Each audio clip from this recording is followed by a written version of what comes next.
Guten Morgen mga ka-Berks. This is Nurse Gian once again and welcome to my channel.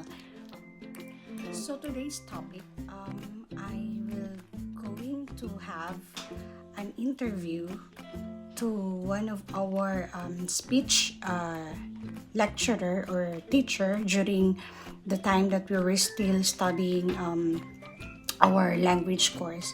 So she's been here in Deutschland for such a long time, and she got married to a German national, and she's with her family here in Deutschland. So she is going to help us understand some important informations that we need to know when you live and when you work here in Deutschland. So yeah, may Q&A portion tayo with her, and I hope that makatulong to for all of you who've been always asking a lot of things about Deutschland, lalo na yung mga nurses na papunta pa lang dito. And yeah, so I'm going to give you this chance for you to able to know something about to live and to work here in Deutschland. Okay? I'll be back, guys. So ayun guys, welcome back to my channel. So I'm here with Ate Ann. Actually, she don't want to be called mom. And kahit na teacher namin siya during our SPRAC course, ayaw niyang magpatawag ng ma'am. So, si Ate Ann na lang. She is going to help us understand a lot of things that we usually asked yung mga papunta dito sa Deutschland. Marami tayong tanong. So, tutulungan niya tayo. Magkakaroon tayo ng Q&A, no? Ate, thank you so much for this wonderful chance na binigay mo. And kinulit ko lang siya, guys. Pero alam ko na you need this one. Kaya yun, bibigyan ko kayo ng chance na malaman. So, eto, first question, no? Yes. In general, what are the most important things to bring before coming to Germany? Because usually, yung mga viewers natin, yung mga subscribers, they usually ask, ano ba yung dadalhin ko? Ano ba yung dapat kong ilagay sa luggage? And also, yun. Can you please give us some information? Sige, some information. Ito, suggestion ko, which I think is really effective. Dapat, suggestion ko, may 3 kayong luggage. Yung luggage for clothes, yun yung i-check-in nyo.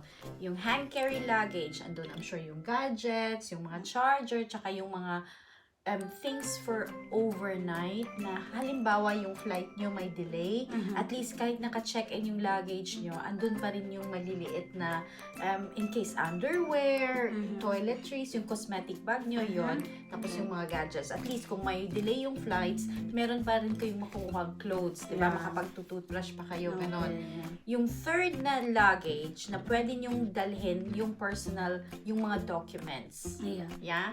Dapat may folder kayo, alam niyo yon, yung iba nakilala ko, dapat may folder kayo, andun yung documents, original documents ninyo, dapat isang yon, naka-file yon, lahat ng original, tapos may divider, after ng original, copies, make 3 copies, make 3 copies of each document, kahit na nung pumunta kayo ng MNC, may copies kayo, mag-copies kayo uli, tapos nung copies na yon, tsaka yung iba pang mga emails, pwede i-print ninyo yon, ilagay nyo doon. I-print yung mga emails na na-receive ninyo, just to have everything in case may magtatanong. Hindi itatanong lahat yan. On, of course, your passport. Yes. Yun yung importante.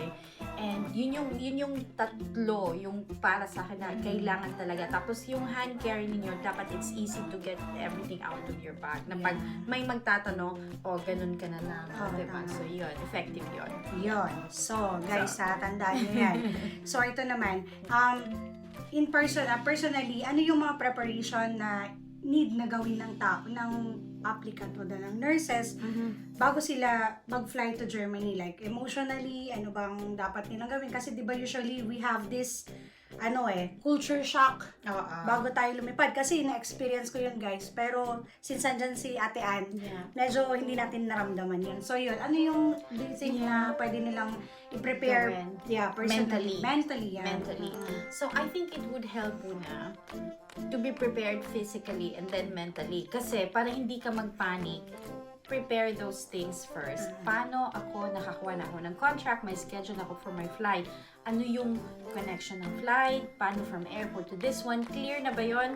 Clear na. Clear na ba yung apartment? Clear na. So after that, pag andito na kayo sa Germany, the next thing is yung mental preparation is first, it's normal kasi bagong lugar. It's something new. Hindi mo talaga ma-avoid yun na parang, ano yun, kakaiba yung hangin, saan galing yung lamig, di ba? Oh my God, Saan yeah, galing that's yung lamig, true. ganito ba? Tapos, I think yung mga, yung mental is, pagdating sa airport pa lang, di ba? May challenge ka na. So, may challenge ka na sa airport. So, Kasi not all can speak English. don't expect everyone to speak English. Meron pa rin. Number one, magtanong ka. Ganyan. Pag hindi mo na kaya magtanong, kung may internet ka kasi may wifi din naman pwede ka rin mag-search. Sit down, huwag kang magmadali, tingnan mo, maghanap ka ng solution. Pag hindi mo na talaga kaya, pumunta ka sa counter. Yun. So, information desk, yun yung tutulong sa'yo. Don't panic. Dito, the more ka magpapanik, the more masistress ka. So, calm down. Tapos, dadating ka din sa dadatingan mo. Don't worry. Yung pagdating mo sa bahay, take a rest, matulog muna, or I could imagine, titingnan-tingnan mo muna yung bintana. Di ba, Gian? Ano muna tiningnan mo? Open ka muna ng window, tiningnan mo muna lahat ng things, ganito, yung amoy, yung iba, di ba? Iba yung environment, so that's normal. Then, pag naka-rest ka na, syempre, iisipin mo na, how is it? Paano ko pupunta ng work? So, I'm sure you have already a person you can talk to with at this point. May tatawagan ka na number, ano yung gagawin mo. Ask for guidance. Don't be afraid to ask for guidance. It's your first day, in a first, in a very new country. Iba yung paano yung transportation, ganyan. Pag na-clear na yan, yung sa'yo, it's the same when you're actually working in the Philippines or somewhere else, working for a new job. Ano yung routine? Ano yung routine ng work? Paano sila, observe them, paano sila nagmo-move, paano nila hinahandle yung situation. Day by day, makikita mo yan, maa-absorb mo yan. So, observation. At saka pag when it's not clear, ask questions. Immer fragen. Don't pretend. Genau. Oo, kasi it will, di ba, babalik sa'yo yun. So, yun yung So, ask questions. Be interested. The more you ask questions, the more maa-appreciate nila. Meaning, you're interested. Second, alam nila, this person has an initiative. Genau. So, show that you're a professional because you are here, because you're a professional, because you're a skilled worker. So, show it to them na, eto din. Yung sa'yo lang naman is to get to know them, get to know their routines. Yung the rest, matutunan nyo yan. So, it's something, that will just, andyan yan naturally, diba? Yan yung mag-adjust. So, yun. Yeah. Ganyan. Ito, another question is, what do you expect when living in Germany? For example, yung cost of living when it comes to food, to yung rents and all. Kasi here in Germany, guys, all you have to pay. Wala na pong free dito, Wala guys. libre. So yun. Can you give them some tips? Kasi most of them, they ask, mahal ba to? Mura ba to? So, kasi we don't have orientation about this, so it's better to ask people who've been here for such a long time in Germany. Yeah. I will try to summarize it. Okay. So, yung normal cost of living is rent. Yeah, rent. Yun yung parang, there is a rule in Germany, dapat daw yung rent mo, maximum 1/3 sa salary mo. So, that's what they say. 1/3 sa salary. Rent yung malaki, yung within the rent, meron siya, andun na yung electricity, andun yung water, kaya medyo iba yung arrangement. May mga specifications niyan. I think gagawa ka ng another video for that, kung ano yung nasa rent. So, rent yung malaki, yung healthcare, statutory healthcare insurance, you will be paying half of it yung company ninyo. Yung next na food, kung i-convert niyo yung food, of course, mahal. So, sasabihin niyo, ay, ang mahal kasi ganito. No, don't convert it. But Germany is one of the EU countries na pinaka-cheap yung I food. think, yeah, it's so Yes, cheap. you could buy 1 liter of milk for 75 cents. Yeah, Pag true. magaling kayo, bibili kayo ng 50 cents. So, there will always be sale. Oo, so yun, totoo sa kahit yan. sa grocery may sale. So, titingnan ninyo kung ano yung, dito, mas may mga discounter na grocery. So, titingnan ninyo kung saan yun. And you will notice, you could really live with just a very small amount of money. Busog pa rin kayo and Yeah. you could try things. Don't be afraid to try new things as well. So, yun. So, food, rent, food, ano pa yun, health insurance, deducted directly nasa sweldo. Tapos, yung, of course, yung toiletries, tsaka yung, kung kailangan nyo nang mag-travel away from the work, so kailangan nyo ng ticket. So, monthly ticket ng train. Transportation. So, dito, may mga company that they would pay those ticket. May Okay. company that from the very start, itanong ninyo kung andyan pa kayo sa Pilipinas. Kasama ba siya or Oo. hindi? Andito ako yung place ko, how far is it from my work and what do I need for transportation? Do I have to buy a monthly ticket? Sinong magbabayad? Ako or kayo? Yes. It's better to ask them. If possible, sabihin niyo kung pwede sila yung magbayad because it is a lot. I think it's around 85 euros In a month? in a month. Malaki na yung 85 euros. May flexibility kayo kasi pwede kayong mag-move. Pero at the same time, as much as possible, ask your employer that they would pay it. Ask them, would you please pay it? Kasi malaki yun na, 85. So, transportation, Okay. tapos yung contract ng phone. Because here, normally, yung prepaid phone or the postpaid phone, no? oo, Yeah. yung Would you mind prepaid, to explain nga with this prepaid phone and postpaid? Kasi ako really, I have only prepaid. Kasi yung wifi ko is free naman sa aking apartment. So I don't need That's actually a postpaid something. That's good, Kasi that's I good. just spend like 7 euros sa oo. aking phone. And I don't call naman in the Philippines. Kaya yun, can you please Okay. elaborate Yeah. on that? So, it's like the Philippines na may prepaid tsaka may postpaid. Pag bago pa lang kayo, bili muna ng prepaid. Yeah, it's more convenient. Huwag kayo matalanta, mabilis lang bumili ng prepaid. yeah. Yeah. Kailangan lang nila yung passport. They have to identify yun. Hindi pwede yung bibili ka lang tapos wala na. No. I-register mo yung number. After registration ng number, kailangan may confirmation if the person who bought the SIM card is you. Kailangan mo na may passport with you. Tapos, it depends din depende din yun kung saan mo siya binili. May ibang store diretso i-verify nila yung verifikasyon, yung tawag doon. Yeah. Kung ikaw ba talaga itong bumili nito. On my registration also, ha? Oo. Yeah. Oo, tsaka yun din yung nakalagay sa online na registration, tapos i-verify. Or meron ding store na hindi diretso na uwi ka muna, mag-register ka muna, tapos saka ka pupunta.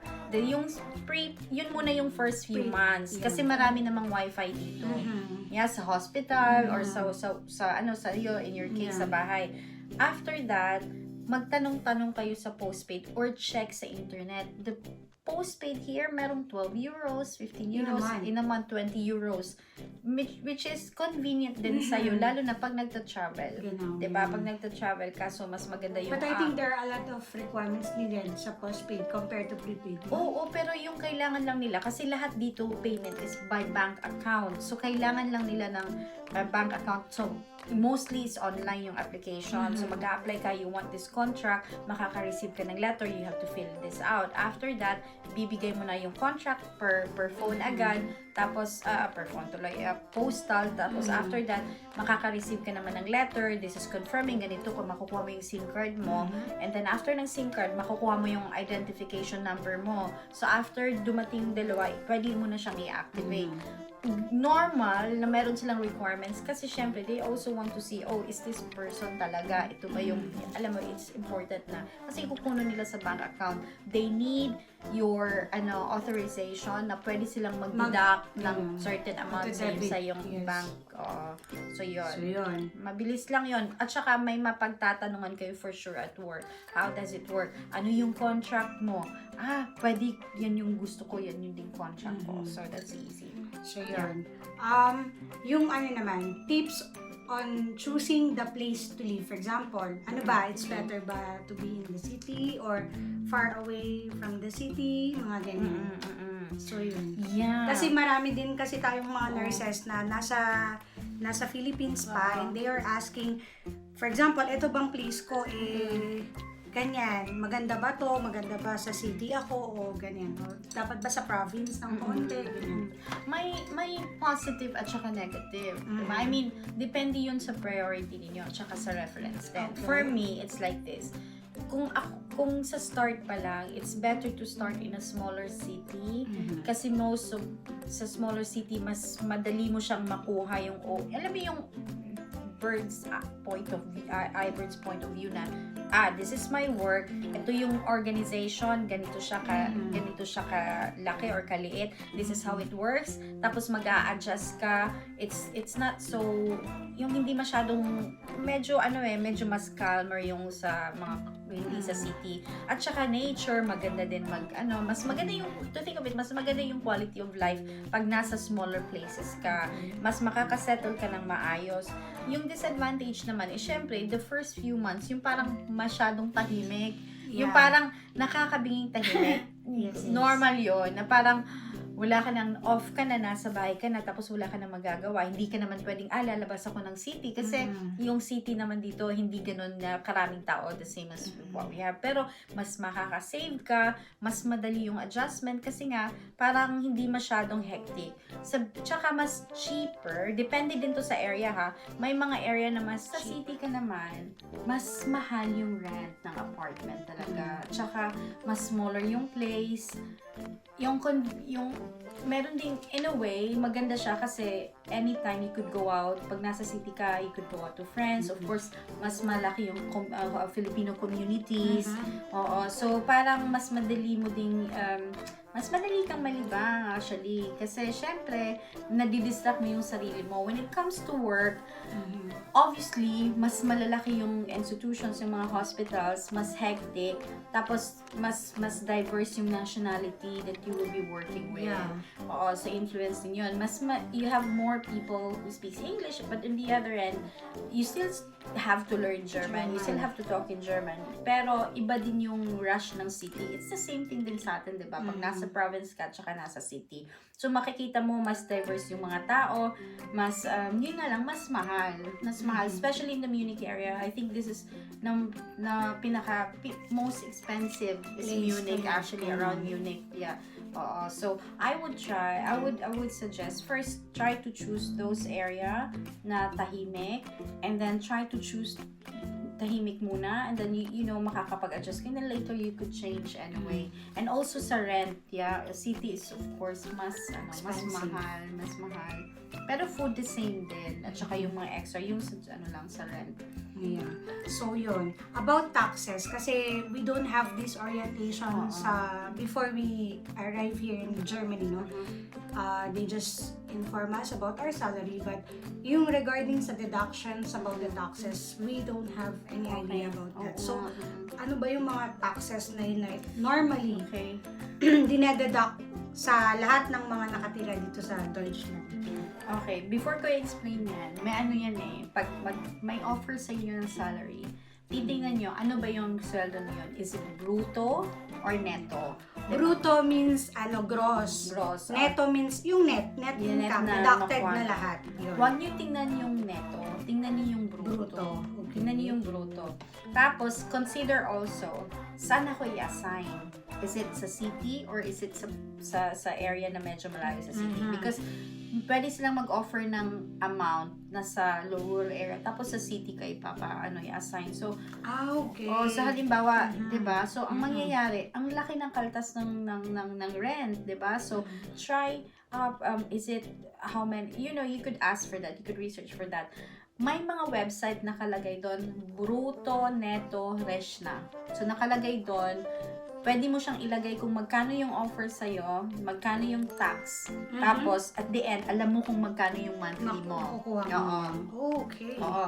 Kasi yung brutto na amount, yung ima-minus doon, yung Rentenversicherung, so yung for your pension later, yung isa yun, yung i-deduct yun, yung depende din, ito deduction na to, depende kung sa area na Nordrhein-Westphalia, meron silang Solidarität Versicherung, mga certain percent kukunin nila sa sweldo mo. Para siyang sa all in this Northern Westphalia nagtatrabaho, yung pera na yon para yung help nyo sa East countries and developing countries in Europe because we're a member of EU. Tsaka, meron din kayong magbabayad din kayo ng Kirchensteuer.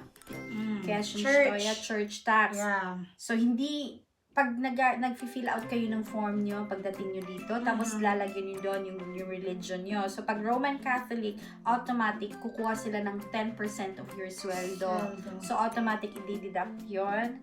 Rented Versicherung, tapos, Kirche Versicherung, tapos, yun yung 10% yun monthly. Tapos, pag, ano pa ba meron? Yun lang actually eh. Ano ba yan? Steuer, something. Steuer, yeah. At saka yung Steuer. Yung Steuer or yung taxes ng Germany, may 5 classifications yan. So, may tinatawag na Steuer Klasse 1, 2, 3, 4, 5. Pagdating nyo ng Germany, di ba magre-register kayo ng Ausländerbehörde, immediately, yung files nyo, ita-transfer yun sa Finanzamt. Yeah, genau. Sa Finanzamt. Tapos yung Finanzamt, Magsusulat sa'yo. makaka-receive ka ng letter. Lahat. Kahit By post. Oo, by post. So, immediately, pagdating mo lang ng Germany, yun yung isa sa pinaka-letter na marireceive mo.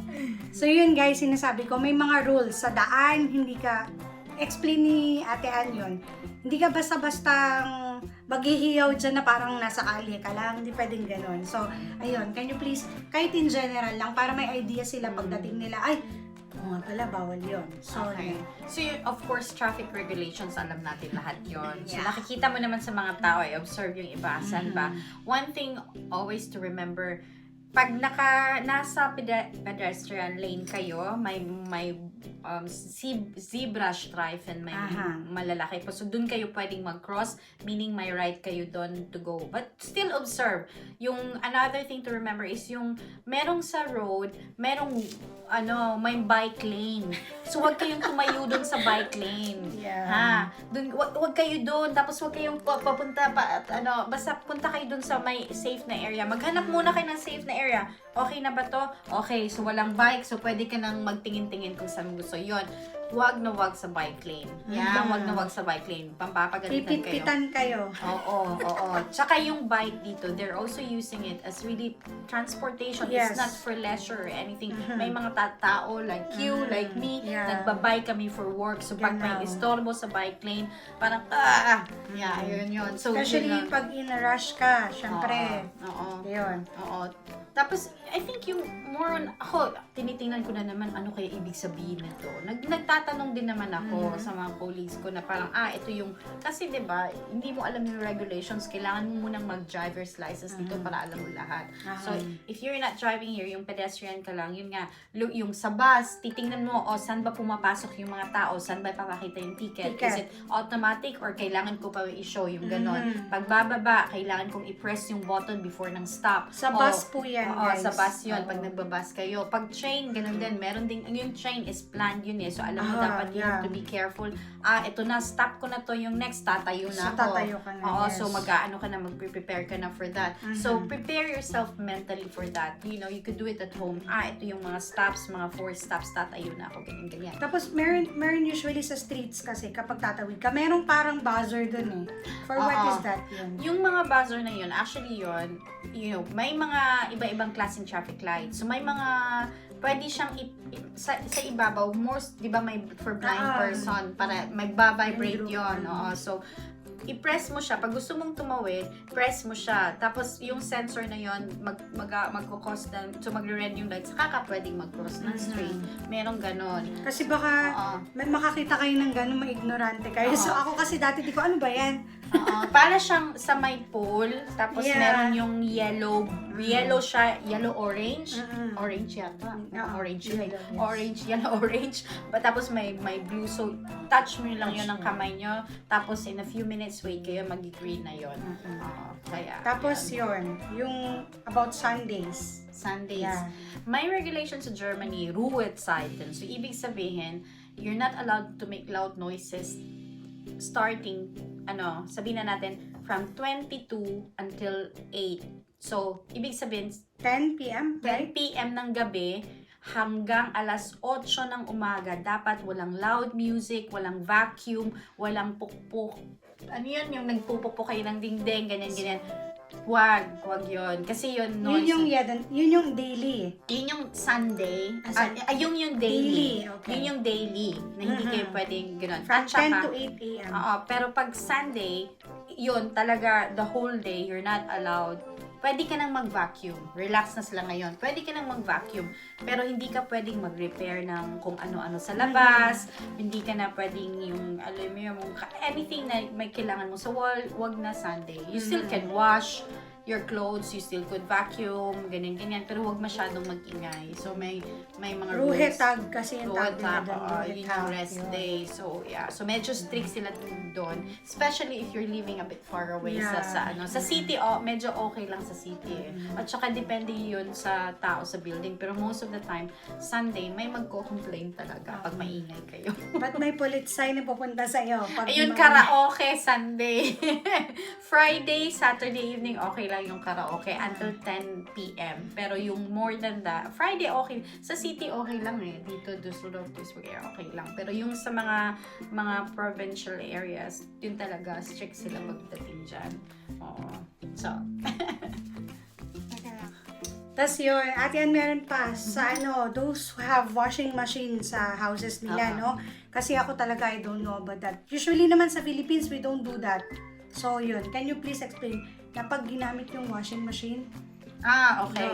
Yung washing machine nila is automatic until yung rinsing at saka yung pagpupuga. So, talaga, yung parang ready to hang na siya. So, yung washing machine is basic. Yung basic function is you put the soap, merong powder, merong liquid. So, you ask kung sino kayo nakatira, ask them, at asan yung sabon, eto, please show it to me one time. Ganon yung maganda nakalimutan beta remind sa'yo. So, yun yung gawin nyo. Please show it to me once. So, madali lang yun. So, you put yung sabon, tapos yung softener, if nagagamit nyo, turn them, tapos, of course, yung dirty clothes, andun na, isara nyo, and then, there is, of course, an on and off na button. Bago kayo mag-on and off ang button, yung washing machine, may dial yan. So, may depende sa type, sa material ng clothes. May wool o the baumwolle, may tinatawag na linen vestia. Depende, ang daming settings. Depende sa clothes. So, if normal lang na clothes ninyo, may settings yan, and the settings automatically nag-change din yung temperature, or may washing machine na kailangan kayong mag-change ng temperature. So, kailangan i-check din ninyo yung sa likod ng etiketa ng clothes niyo. Pwede ba to? Ano bang temperature to? Ito 30 lahat. So, i-mix niyo yung 30. So, wash them all at the same time. So, depende sa machine. Tingnan niyo yung machine. Ito ba cotton? Cotton lahat. So, nakalagay sa mga t-shirt ko, 30, 40 normally. So, ito, pansak mo lahat. Yun, kailangan nyo i-consider yon. Tapos, after nun, meron ng start button. So, halimbawa, meron kayong mga silk or something like that, yung mga sensitive, meron yung settings din for sensitive clothes. Meron ding settings for shoes. Meron ding settings for dark. So, pwede mo din siyang i-change yung temperature din according sa settings. So, yun na yun. Iba-iba yung machine eh. So, it's better na magtanong ka ano yung usual na ginagamit. And then later, pag nagtanong ka na, try mo na, okay to. So, ang gagawin mo na lang is, you have to empty the machine. Of course, after that, tatanggalin mo, ihahang mo yung clothes mo. Make sure to clean the machine after. Clean the machine? Clean the machine with yung feuchte Tuch. So, kuha ka ng malinis, tapos clean mo yung machine outside tsaka inside. At tsaka sa baba ng machine, meron din siyang parang filter function. Kailangan mo din siyang i-empty yung filter function. Minsan may tubig yun, babaho yung tubig nun. So, kailangan mo siyang empty at tsaka hugasan. Or once in a month, pwede mo yung gawin yung filter. Tapos, keep your machine really clean. Kasi importante yun. Believe me, ayaw nyo nang walang washing machine dito kasi wala kayong malalaman. Walang area na pwedeng magkamay except sa banyo, which is wala kayong ibang mahirap, di ba? Mahirap maglaba dito. So, so yun yung importante. Yung settings ng machine, kilalanin nyo muna. Yung basic, madali. Tsaka yung ref. So, yung ref dito iba. So, yung ref dito... Yung maliliit na ref, yung freezer nila nasa taas, maliit lang. Pero most of the ref is yung freezer is half. So, yung normal na ano na mga hindi kailangang i-freezer nasa taas, tapos yung freezer nasa baba. Makikita nasa nyo baba. yun, nasa baba. Maraming mga freezer dito na anti-frost kaya wala kayong makikita na mga ice. Yeah, ganun. So you just have to check. Pag parang drawer style siya, na parang i-draw mo siya, yun for sure. Andun may picture or may sign. Nakaano naman nakalagay yun eh, meat, fish, ganyan-ganyan, tapos iba pa. So tingnan nyo Sometimes yun. walang label. Sometimes walang label. Kagaya So, sa akin. so, sa baba yung freezer, sa taas yung normal. Normal. Sa taas yung normal. Tandaan niyo yan kasi mapapanisan kayo ng pagkain. Kagaya ko. So, yon, freezer nasa baba, yung taas, yun yung taas normal. yung normal na Ayun. fridge. Tapos may fuel machine din sila. Oo. Manchmal. Hindi naman lagi, pero minsan may fuel machine sila. Meron ka ba? Wala ako. Wala Pero, ako. yeah, Okay. makakakita kayo ng gano'n yung mga dishwashing. Baka yung sa mga- work, sa work like you. So, may dishwasher. So, the point is, ito din ako, same experience actually tayo sa dishwasher na pagkwento namin kahapon. Kasi diba nasanay tayo diretso natin i-wash. Actually, mas okay. Pwede mo siyang i-rinse ng konti. Halimbawa, nag-iisa ka lang. So, after 3 days mo pa i-on yung dishwasher. So, pwede mo siyang i-rinse ng konti. Lagay mo lang siya doon. So, pupunuin mo yung dishwasher. Tapos, pag puno na, saka mo siya i-on. So, may settings din same with washing machine. Sa akin, normal settings. Tapos, pag normal settings, it will just wash. Yun, yung spill machine. Yung spül machine na, pareho din sa washing machine. Pupunuin muna yon. Tapos, pag napuno na yon, saka mo siya lalagyan either yung powder or meron siyang maliit na tabs, spül tabs. Tapos, i-on mo din siya. May setting siya, normal settings, or kung talagang madumi, meron ding extra settings para doon. For normal settings yon, may preset temperatures, ganyan. Tapos, i-on mo lang siya, sarado mo siya. Automatic yon, it will take about 2.5 hours, depende sa settings. Tapos, ma-off siya. Tapos, open mo ulit yung spül machine, dapat yung lalabas muna yung Steam. yung steam. Pag nalabas yung steam, mainit pa yon, kaya huwag mo agad ligpitin, ha. Wag. Para ako nanay nanay naman talaga. Pero huwag niyo ligpitin yon. So, wag muna, pa-steam. Tapos pag nag-dry na yon, makikita niyo rin dry na yung mga cups. So, pwede mo na siyang kumuha kayo ng cushion tool, tapos wipe niyo siya. Wag niyo ilagay yung mga gamit niyo na medyo basa-basa pa. Mas maganda i-wipe mo siya. Medyo na yun eh, magda-dry siya, pero meron pang mga tira-tira diyan. So, wipe mo siya, tapos file mo yung mga sa cabinet, cupboards. Pagkatapos nun, sa gilid-gilid yan, minsan may mamoist. So, ulit, fudge to ulit. Yeah. So, diba, diretso mo ng, diretso Dito mo ng always linisin. clean. Always clean yung Don't things. think, Yeah. Very, you know, very important. Yung parang diretsoin mo na, huwag ka na maghintay bukas. Kasi they are afraid of, ano ba yun natin? Molds ba yun? Molds at Yeah. saka rust. So, yun. molds at saka rust. Yun. Kasi yun yung dito, repair, cost more. So, minsan yung tendency is bibili ka na lang ulit ng bago. Kasi ang mahal-mahal magpa-repair. So, you have to take care of your things. You really have to learn to take care of your things. And one way is talagang, I know, it would take you less than 2 minutes. Mabilis lang yun. Fudge na tube, tapos ganun lang, left, right. Tapos, mo siya, keep it a bit open para yung singaw. Yun. Dati hindi ko Singaw kasi... yun, di ba? Hindi ko kasi alam yun dati. So, ngayon, medyo nagbasa-basa tayo. So, nagtanong-tanong, nagkulit-kulit sa mga taong nandito na. So, medyo nakaka-adapt na tayo sa normal life nila na. Wag yun yung yung spül machine, wag niyong lalagyan ng sabon na panghugas ng kamay at saka panghugas ng Very yan? special Kasi yung soap. may that. Geschirrspüler, yung Geschirrspüler soap yun para halimbawa may kailangan ka talagang linisin like kaldero or whatever, yung kailangan mo talagang kamayin. So, Geschirrspüler. Yung tabs lang talaga, yung para lang sa spül machine, wag mong i-mix. At saka yung spül machine, meron din kang kailangan na Klarspüler at saka salt. May special salt siya.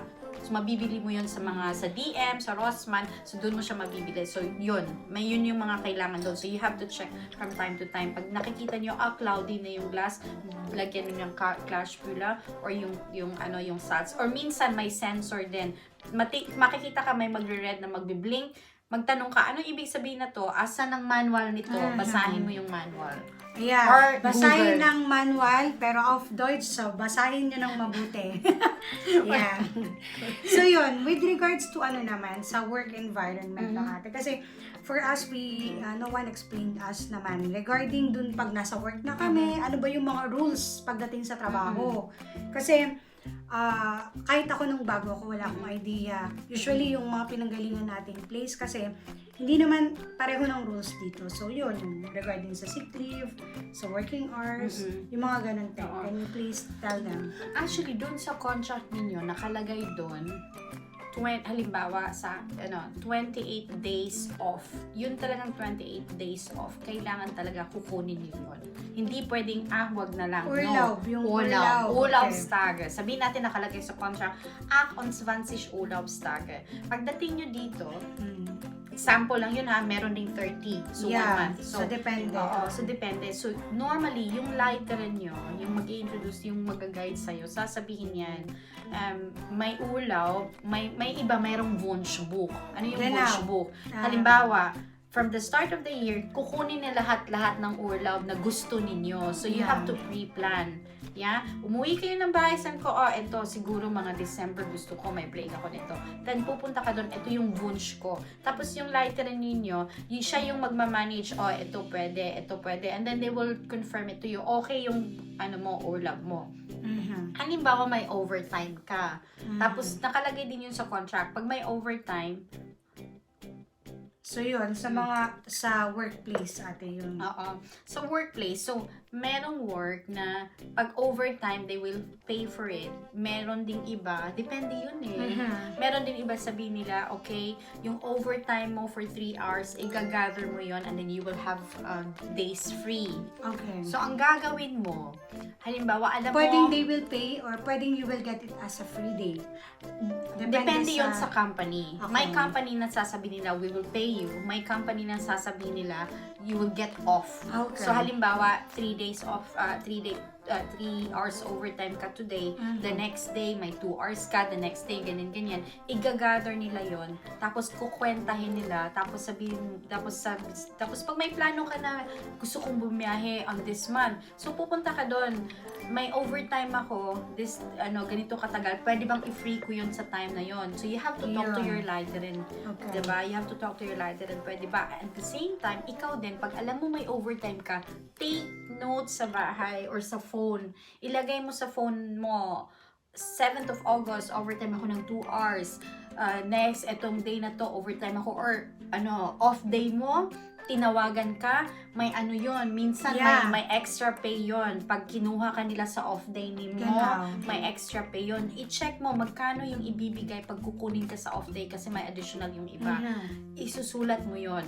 Pag nakita mo na yung nakita mo na yung monthly, alam mo kasi minsan syempre nagkakamali din sila. Yeah. Hindi din sila sinusulat or intentionally nagkakamali. Meron din ganon. So dapat take care of yourself. Alam mo na andun ka on that day, put it in your phone para kahit papaano may may documentation ka for yourself. Keep track sa overtime, and don't be afraid to ask for a day off. Sabihin mo, I had overtime, gusto ko kunin ito, pwede ba? Is it possible with my staff ba enough? So don't be afraid kasi, at saka vacation is vacation. Lahat ng tao dito kailangan mag-vacation. So, hindi pwede na, ayokong magbakasyon, ayokong kunin yung vacation. No, because it is required from the government na magbigay ng vacation sa mga employees. So, it is a requirement. Pwede silang kasuhan yung kampanya pag hindi binibigyan. Kaya, maganda yung labor law dito. You're protected. So, kumuha kayo ng bakasyon, make time. Kahit wala kayong gagawin, kahit sa bahay lang, take your vacation kahit hindi pa kayo uuwi. Yeah. Kasi pag uuwi, parang okay rin. Kasi, di ba, hindi ka naman siya, uwi naman ako, so okay lang. Pero yung pag ganyan, it is your right. It is your right, kaya. Tapos sa sick leave. Sa sick leave, So, your regulation ng sick leave, generally, after 3 days of sick leave, kailangan mo na ng doctor's note. So, yung gagawin mo, Pag 3 days, pag normally 3 days. Normally 3 days, pupunta ka ng house doctor. So, pagdating nyo ng Germany, mag-ask ka, sino yung next house doctor? House Arzt. So, the allgemeine Arzt. Oo. So, mag-ask ka ng house Arzt. So, yung pinakamalapit yung kunin nyo if possible. So, try muna for the first time. Tapos, yung house Arzt nyo, dun ka pupunta. Tapos, pag pupunta ka doon, on the 3rd day, sabihin mo, you've been ill for 3 days. Or kahit sa 2nd day, punta ka na doon. You know, tapos magsabihin mo, kailangan ko ng attest. Kailangan ko ng attest. Yung attest is required for 3rd day. Pero na-notice ko, lately, naghahanap na sila ng attest on the 2nd day. So, pag may sakit kayo ngayon, either masakit yung ulo nyo or nilalagnat, kahit konti lang, go to the doctor on the 2nd or 3rd day. Of course, you have to inform your supervisor, I am sorry, I am ill. Huwag niyong pilitin yung sarili niyo pumasok. Huwag niyong pilitin yung pumasok, mapapagalitan kayo niyan. kasi if Tumawag kayo. something happened, mas lalo kang mapapahama. Mapapahama kapag mangyari sa'yo. So, pag hindi maganda pakiramdam, text agad. Tapos after text, punta sa You can doktor. text, you can call, Oo. you can send email as well.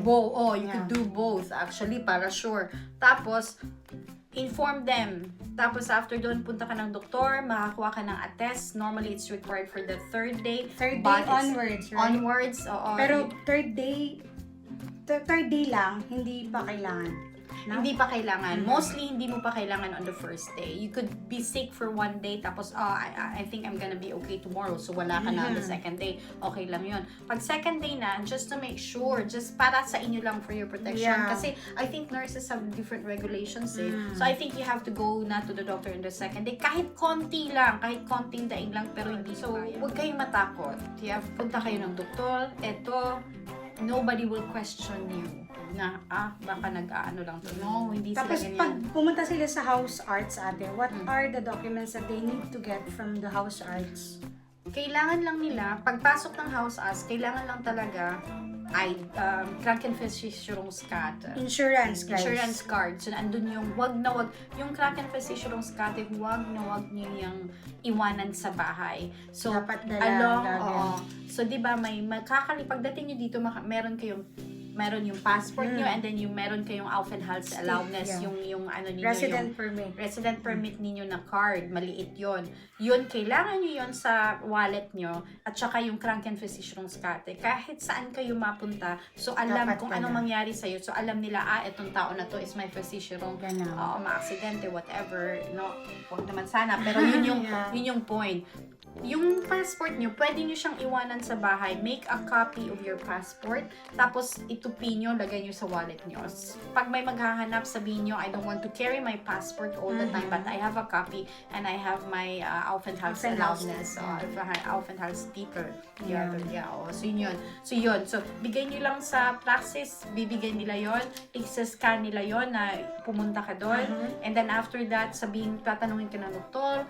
Siyempre, bago ka, sabihin mo, ich bin hier neu, Ja. Ich habe Kopfschmerzen, seit Tagen, und mir ganyan. geht's nicht gut und ich kann nicht arbeiten. Punkt. Yeah. Tapos sabihin ng doktor, kailangan ko po, minsan nagtatanong yung doktor, kailangan mo ba ng attest? Sabihin mo, yeah, bitte. Or sabihin mo din na, where yung doktor na magsasuggest, okay, you have to rest, you have to stay home, bibigyan kita ng attest. So, attest, yeah, important word. Medical Attest. certificate yon Yun, sa atin. Yes. Para lang siyang small paper. Tapos yung paper na yun, makaka-receive ka ng 3 3. copy. Yeah. So yung 3 copy yun, may isa nakalagay doon, Vorlage zu Arbeitsgeber. Ibig sabihin, Arbeitsgeber, yung employer. original, bibigay mo sa kanila. Pag hindi mo pa mabibigay yung original, picturean mo lang, send them per email or yung sa leiterin mo, Yeah. siya yung magfo-forward. Genau. Hindi nakalagay lang doon from this day, sabihin natin 5. August bis 8. August, nakalagay doon ka krankgeschrieben. Genau. Hindi nakalagay yung diagnosis. Yung isang copy nun, copy mo yun for documentation. Lagay mo yun sa folder mo. Dapat may extra ka lahat doon para may kopya ka. Yung isa naman may extra copy din, keep it. or for documentation for yourself, ha? Yung isa sa Arbeitsgeber, minsan din yung Krankenversicherung naghahanap din, humihingi din ng copy, isi-send mo din yon. Yeah. Wait, how we are going to send that paper to the Pag may- Versicherung? Pag per post, either postal, so ano mo lang, hindi naman agad yan nire-require na may sakit ka ngayon, bukas agad. Hindi. Ano lang, pag may naghahanap yung Krankenversicherung na may sakit ka, tapos on that day, alam nila. Are you going to receive an email about that? If They need don't it or always ask. They don't always ask. Kasi nalalaman naman nila yun sa Arbeitsgeber mo na on that day. Pero minsan, nagtatanong sila, minsan lang. So, Kaya keep that document. So, normally, yung kailangan mo talaga ibigay, yung original sa Arbeitsgeber. Are they going to inform, automatic may inform yung Krankenversicherung? Oo. Okay. Oo, automatic may inform yung Krankenversicherung. Pag may inconsistencies lang Kasi, sa record what's mo, the reason ba? Because they are going to pay you even you're sick, right? yung may certain days na yung Krankenversicherung yung nang magbabayad ng, yung my first few, hindi ako specific nito, Yeah. I have to check it again kung ilang araw yun. Because I think iba yung conditions in each company. So, pag magkakasakit ka, halimbawa nagkasakit ka ng 2 weeks, tapos 3 weeks, tapos 4 weeks, may length, may duration yun na yung magbabayad sa yung Arbeitgeber at saka later yung Krankenversicherung yung magbabayad. So, Yun ganun yun, yun. okay. Oo. So, parang may agreement talaga dun tungkol sa... may arrangement. Yung healthcare system ng Germany medyo complicated. I think next time. Yeah. So, yun yung Medyo mga lang, importante yung malaman tungkol sa crank kayo. Basta, pag may sakit, hindi maganda pakiramdam, inform your station team leader o yung station leader nyo para huwag kayong pumasok ng may sakit kayo kasi if that's happened, tapos may nangyari sa inyo, mas lalo kayong magkakaproblema. Yeah. And, pause. Oo. Yeah. Ayun ako.